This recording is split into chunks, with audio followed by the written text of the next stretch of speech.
लड़का बनी बहू। पूरे 28 साल का हो चुका था ऋषभ, लेकिन शादी करने को तैयार ही नहीं था। माँ बाप पूरी तरह से परेशान हो चुके थे। जब भी किसी लड़की का रिश्ता ऋषभ के लिए लेकर आते तो वो शादी करने से साफ मना कर देता, चाहे लड़की कितनी भी सुंदर, कितनी भी अच्छी क्यों ना हो। ऋषभ के माँ बाप को इसकी वजह समझ में नहीं आ रही थी। अरे ऋषभ बेटा, अच्छी खासी नौकरी लग गई है, दिखता भी इतना अच्छा है। आखिर बात क्या है, तुझे शादी क्यों नहीं करनी? देख, तू हमारा इकलौता बेटा है। अगर तू शादी नहीं करेगा तो कैसे काम चलेगा? लेकिन मैं शादी करना ही नहीं चाहता। मुझे कोई लड़की पसंद नहीं आती। अरे बेटा, अगर कोई लड़की तुझे पसंद हो तो उससे शादी कर ले, हमें कोई एतराज नहीं है। हाँ ऋषभ बेटा, अब देख, तेरी माँ से भी काम नहीं होता।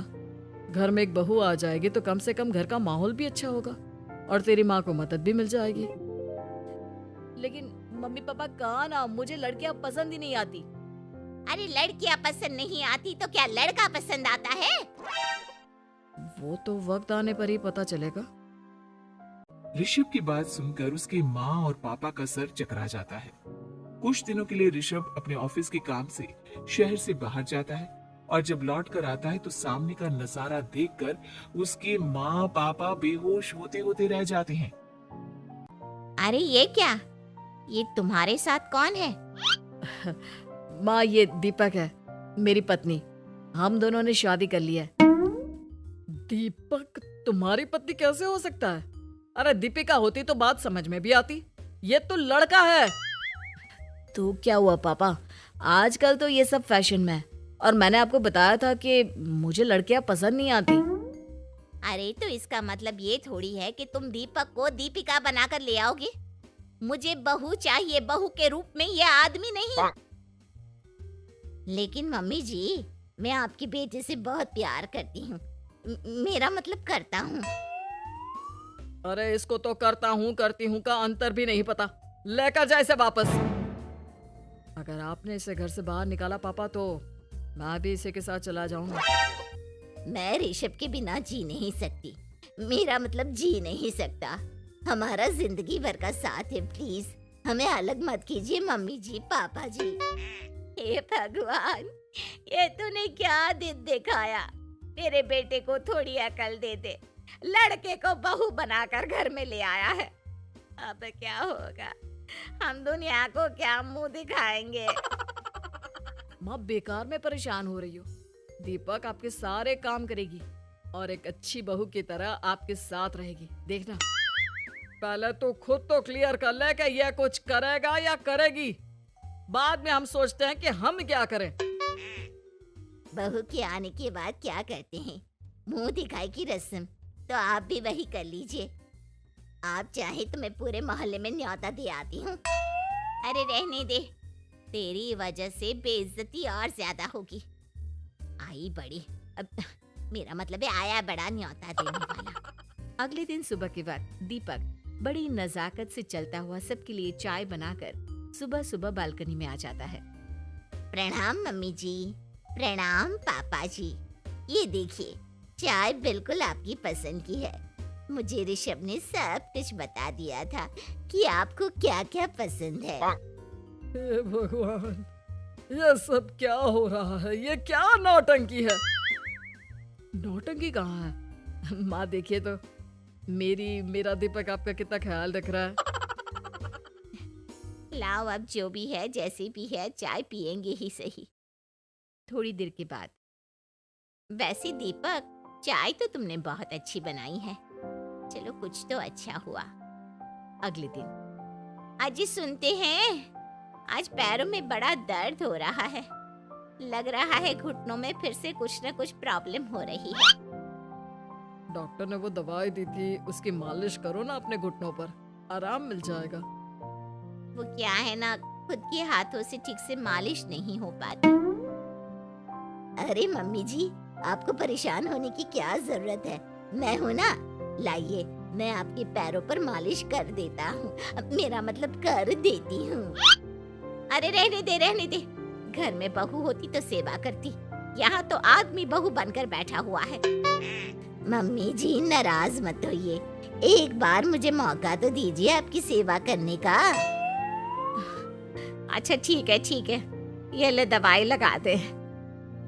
दीपक बहुत अच्छे तरीके से घुटनों की मालिश करता है। थोड़ी देर के बाद इतना आराम मिल रहा है क्या बताऊं, ऐसा लग रहा है मेरे घुटनों में कभी तकलीफ थी ही नहीं।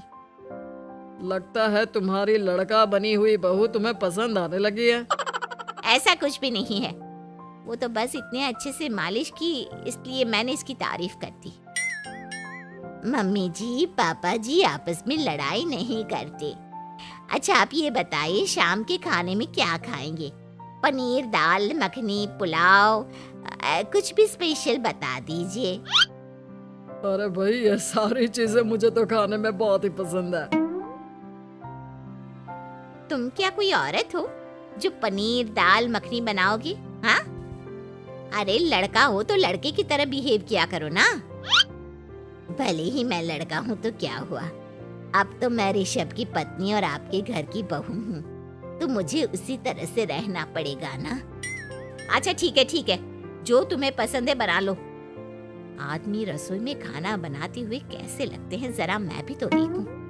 शाम को दीपक सबके लिए अच्छा सा खाना बनाकर डाइनिंग टेबल पर लगा देता है। ऋषभ ऑफिस से जब लौट कर आता है, सब लोग खाना खाने के लिए बैठ जाते हैं। अरे वाह, क्या गजब का पनीर और दाल मखनी बनाई है। ऐसा जायका तो होटल के खाने में भी नहीं आता। दीपक कितना अच्छा खाना बनाती हो, मेरा मतलब बनाते हो। तुम्हारी इसी अदा की वजह से तो मुझे तुमसे प्यार हो गया। अरे बहुत हो गया, आदमी होकर आदमी से प्यार करते हो। अरे लेकिन कुछ भी कहो, जरा खाना खा कर तो देखो ऋषभ की माँ, मजा आ जाएगा। हाँ वैसे बात तो आपकी सही है, खाना तो वाकई में लाजवाब है। इतना स्वादिष्ट पनीर तो मैंने अपनी जिंदगी में नहीं खाया। कितना अच्छा होता अगर ये दीपिका होती। और फिर अगली सुबह कुछ ऐसा होता है जिसे देखकर ऋषभ के माँ और पापा ना केवल खुश होते हैं बल्कि हैरानी से उनकी आंखें फटी की फटी रह जाती हैं। उन्होंने जो नजारा अपनी आंखों के सामने देखा उसे देखकर उन्हें अपने आप पर भरोसा नहीं हुआ। सुबह का वक्त था, सब लोग बालकनी में बैठकर सुबह की चाय का इंतजार कर रहे थे। तभी रसोई में से एक बहुत ही खूबसूरत लड़की जिसके लंबे लंबे बाल थे और जिसने साड़ी पहनी हुई थी, हाथ में चाय की ट्रे लेकर वहां आती है। अरे ये कौन है? रातों रात हमारा लड़की बहू बन गया क्या? मुझे लगता है कोई सपना देख रहा है। इतनी सुंदर बहू तो हमने सपने में भी नहीं देखी। देखा माँ, जादू हो गया जादू। अरे लेकिन ये है कौन? तुम्हारा वो आदमी वाला पत्नी कहाँ चला गया? आपने मुझे पहचाना नहीं? मैं दीपक नहीं दीपिका हूँ। इतने दिन से लड़के के कपड़े पहनकर आपके घर में आपकी बहू बनी हुई थी। माँ ये दीपक नहीं, दरअसल ये दीपिका थी, लेकिन इसे लड़कों की तरह रहने का शौक था और इसे लड़की की तरह रहना मंजूर नहीं था, इसलिए मैं इसे लड़के के रूप में आपकी बहू बनाकर यहाँ ले आया।